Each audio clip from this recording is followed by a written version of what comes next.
And look at me. Look here. Look at me. Don't eat the yellow snow.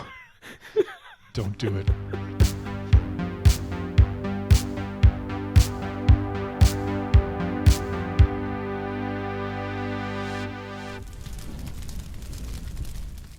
I love that we're just here and now the wizards.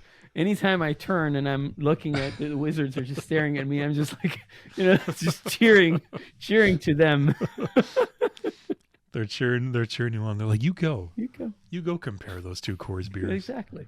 And you see which one represents the Rocky Mountain water better, actually. Well, one of these does not have Rocky Mountain water. One does. Welcome back to Beer Brackets, everybody. This is something that I've been dreaming about doing for a very long time. I know. I was laughing, but I have too because it's. I feel like this is an epic battle. If you saw the review of Coors Banquet that we just did and posted on the channel, I mean, I'd never tried Coors Banquet before. I can't get it in Canada, so I got it on a beer pilgrimage down to the U.S. Brought it back, and I think it's just going to make for a really fun VS battle because we got the maybe quintessential. Actually, down in the U.S., maybe the quintessential light beer might be Miller Lite. Who knows? Or Bud Light. One of those two. I know Coors is really popular.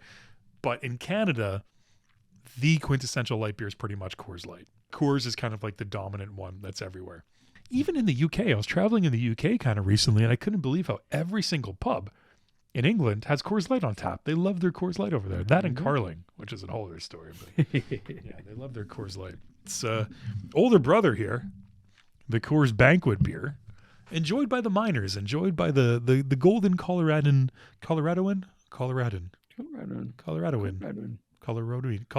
Inhabitants Coloradoonian. of Colorado. Coloradoonian. Coloradonians. Okay, the inhabitants. Well, either way, enjoyed in their beer banquets, their beer banquet halls back in the days, back in the early 1900s, when they, finagled the recipe off a Czech explorer, a Czech beer explorer. And if you're curious about the history or our interpretation of the history of Coors Banquet, go back and watch that review. But today our job is to compare these two and see which one is better, which one we think is better. If you've never seen a Beer Brackets VS battle before, what we do is we take our 5 review elements, the aroma, the taste, the mouthfeel, the finish, and the overall beer experience. We each assign a point for each. So in total, there's 10 beautiful beer points up for grabs. The beer with the most out of these 10 points at the end of the episode is the winner. So let's pour these beers out, and we start with the aroma, and let's see which one gets the first point. Do it, my friend. We should do, how sometimes like in different different sports leagues, in different sportses. The sportses. Jesus. We haven't been in the pub that long. We'd be saying sportses. The sportses? It's the banquet effect. Different sports. It's the banquet effect. Different sort of statistics where they'll say, the team that scores first wins 80% of the games. Like I know they have that in hockey a lot. We maybe need to put together some beer statistics to say that, the beer that gets the first point wins, 90% of the beer battles.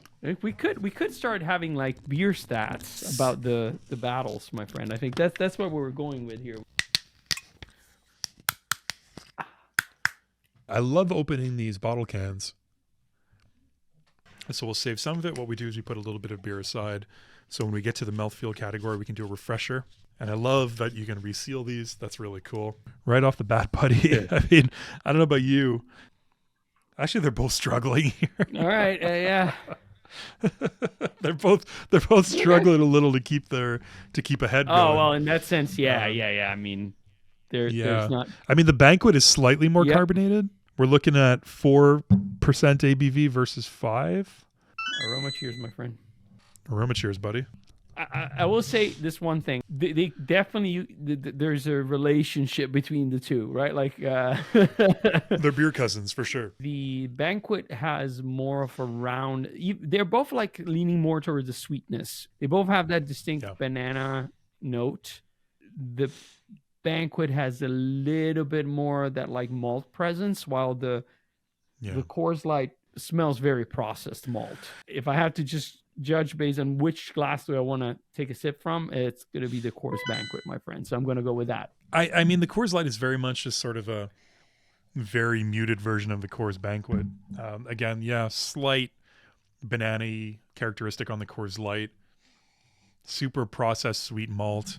And then on the Banquet, the very sweet, strong banana character. comparing the two, the Banquet's making me want to go in and take a sip more, just more full bodied, more character there. So Aroma's easy. That's going to go to Banquet. So 2-0 for the Banquet. Let's take a taste. Cheers.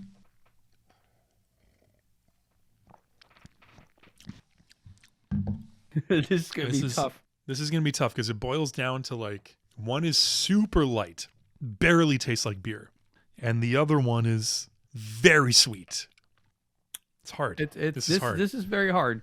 And you might think if you're watching this is like, oh, come on, how hard can it be? Like, well, the characteristics, those two beers are stripping down to the very essence. I think the sweetness and the malt on the Banquet is really prominent now, especially now tasting it against the Coors Light, where you almost have like, there's very little taste.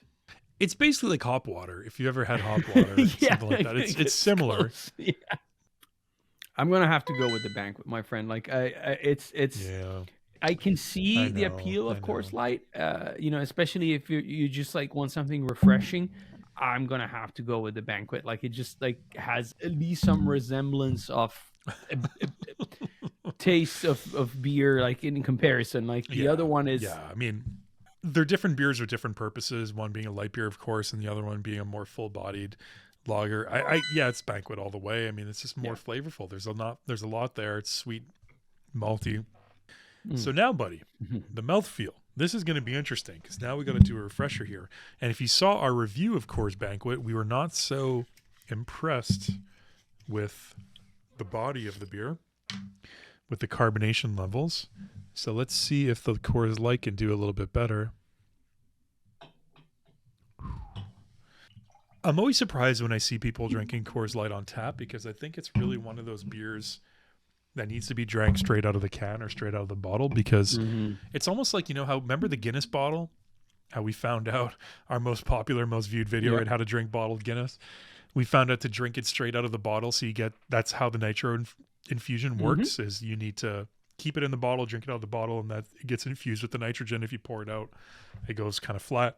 It's the same with these kinds of beers. When they stay in the can, when they stay in the bottle, they maintain a little bit more of their carbonation. So as you're taking sips as you go, there should be beer instructions on them to say, do not pour these out. So they're kind of the same in that sense. I agree, my friend. I think that's a very good analysis. I think the Coors Light looks even more dead than the it does. Somehow. It does, right? It suffered a quick beer death. As soon as it goes in the glass, it just dies. It dies a horrible beer death. We'll try. Oh my god! Like, let's see. Okay, I'll pour more here. How long does it take? All right, we're gonna let it sit while I still think. Oh. Look at that! It's gone. It's gone already. It's gone. It's like snow melting on the top of the beer. Like I know. Snow melting. That's yellow snow that I would eat.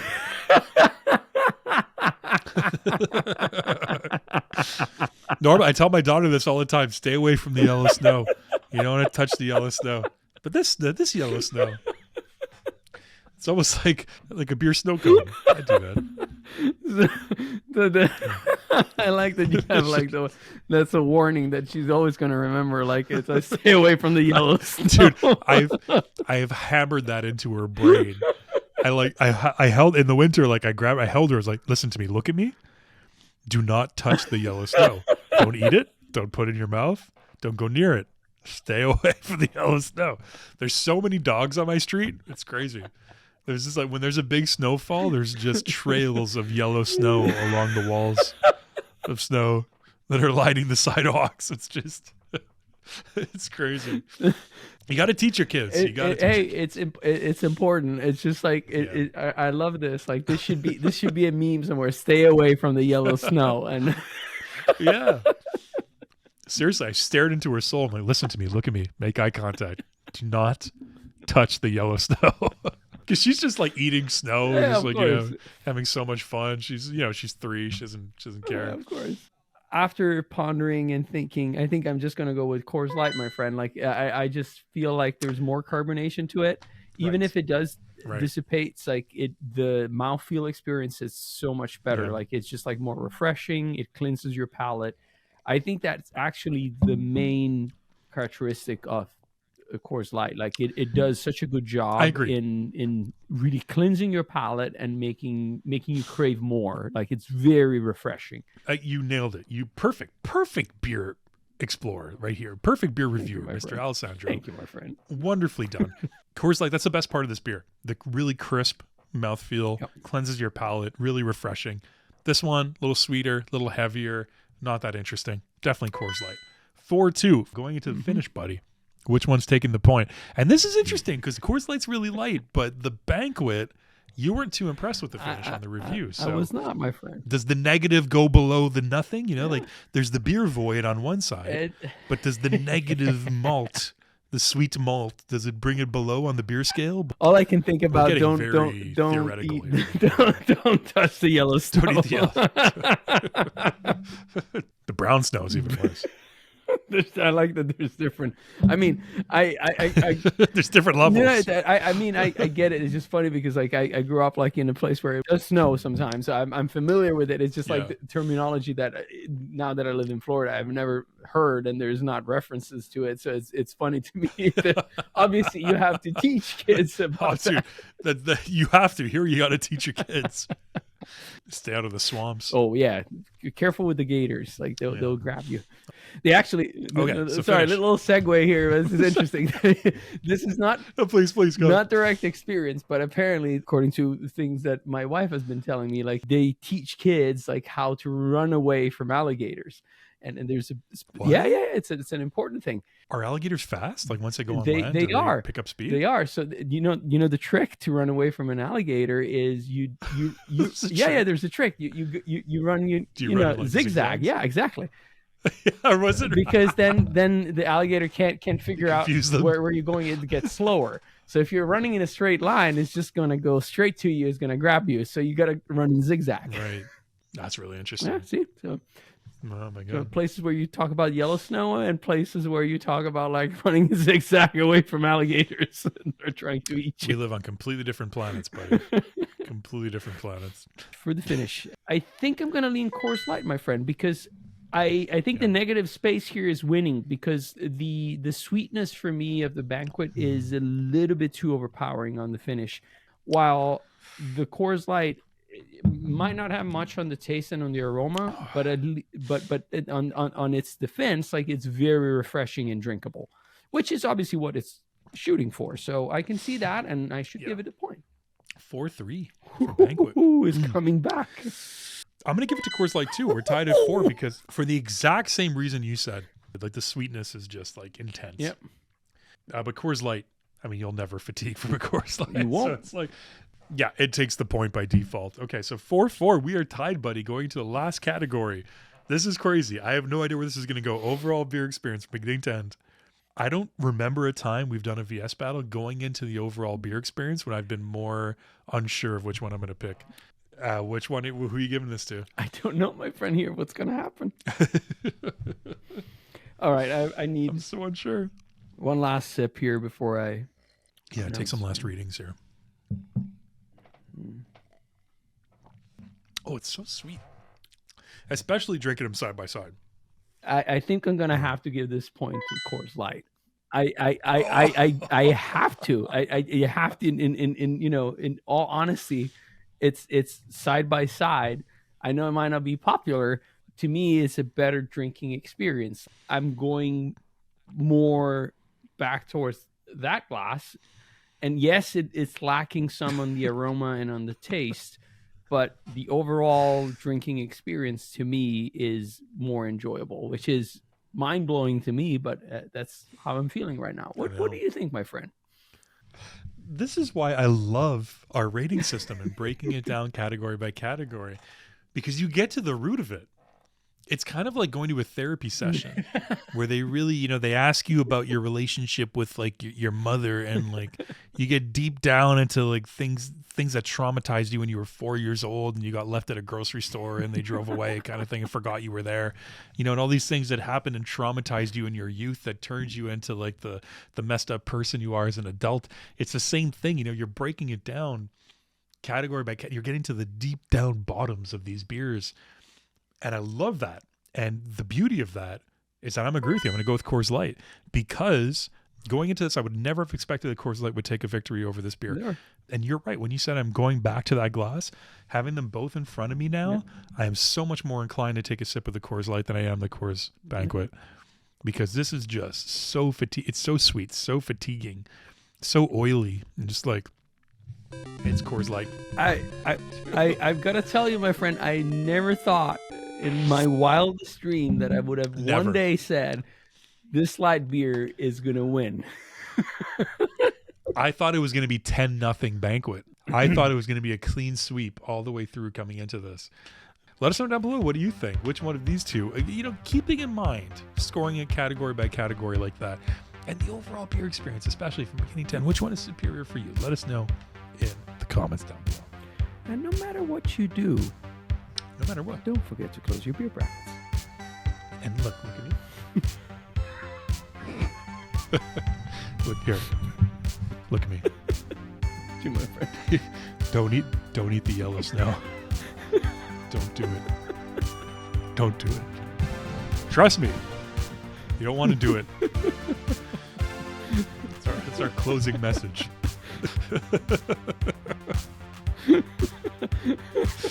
Cheers, everybody.